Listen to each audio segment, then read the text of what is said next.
আসসালামু আলাইকুম এভরিওয়ান, সবাই কেমন আছো? আলহামদুলিল্লাহ ভালো আছি।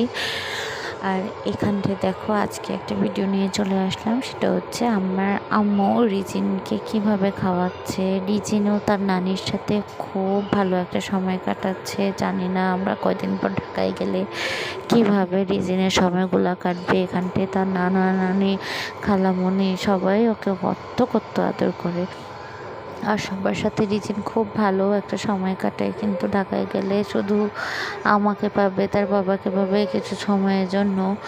সে তো অফিসে থাকে, সময় দিতে পারে না, আল্লাহ জানে কি হবে। তো যাই হোক, রিজিনকে দেখো কত সোনামণিটা আমার তার নানির সাথে কি সুন্দর করে খাচ্ছে। নানিকে খাইতে দিচ্ছিল না, মনে হচ্ছিল সে সব খাবে।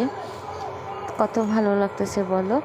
সবাই কিন্তু এই নানি আর নাতির জন্য দোয়া করে দিবা, আর মাশাআল্লাহ বলে দিবা। সবাই ভালো থাকবা আর আমাদের জন্য দোয়া করবা। ভিডিও লাইক কমেন্ট শেয়ার করে দিও। আল্লাহ হাফেজ।